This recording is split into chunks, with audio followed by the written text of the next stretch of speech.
ঈদের টানা ছুটিতেও হাসপাতালগুলোতে রোগীর সেবায় কাজ করে যাচ্ছেন ডাক্তার নার্সরা।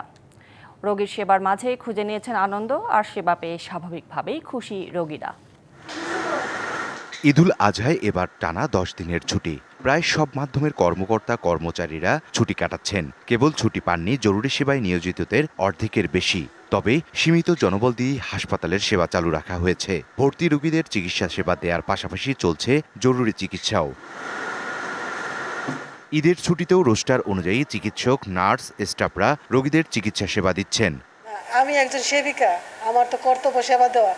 ছুটি তো থাকতেই পারে, আমার কোনো মন খারাপ না, আমি খুশি মনে আমি রোগীদের সেবা দিয়ে যাচ্ছি। কষ্ট লাগে না, কারণ ওদের দেখবে কে? আমরা না থাকলে তো ওদের দেখতে হবে, তাই না? হাসপাতালে আমাদের জন্যই ওরা সেবাটা পাচ্ছে। আপনি তো কাজ করছেন, আমরা যারা এরকম একটা কর্মস্থানে জড়িত আছে, এটা একটা হসপিটালে তো অনেক পেশেন্ট আছে। আমরা পছন্দ করছি আমাদের পেশেন্টদের পাশে থাকতে, যতটুকু সম্ভব আমরা আমাদের তরফ থেকে চেষ্টা করছি। এই বন্ধের সময় হাসপাতালে চিকিৎসা সেবা বন্ধ নেই। শাইনি চুলে এখন হবে সব হেয়ারস্টাইল। সিল্কোর দ্বিগুণ শাইনি চুল প্রতিদিন। সেবা পাওয়ায় আনন্দিত রোগীরাও। অনেক সেবা পাচ্ছি, আলহামদুলিল্লাহ, খুব ভালো চিকিৎসা হচ্ছে এখানে। বন্ধের সময় আমরা অনেক সেবা দিতে আছে, নার্সেরা সবাই আমরা অনেক ভালো। ঠিক মতনে তিনও বেলায় সুন্দরভাবে সুই দিতে আছে, ওষুধ খাওয়াই দিচ্ছে। অনেক ভালো লাগছে, সেবা বাড়ির মতন পাইতেছে।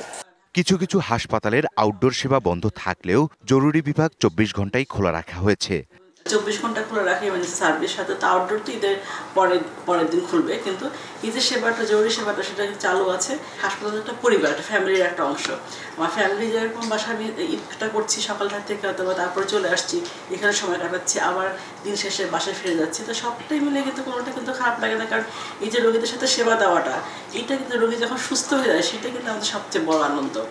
ঈদের এই বন্ধের সময় রোগীদের সেবা দেয়া কর্তব্য বলেও জানান তিনি। নিজেদের মতো করে যদি দেশটাকে মনে করি যে এটা একটা অংশ, পরিবারের অংশ, তাহলে কিন্তু সব মানুষই ভালো থাকতে পারবে। ইকবাল অনিক, ডিবিসি নিউজ, ঢাকা।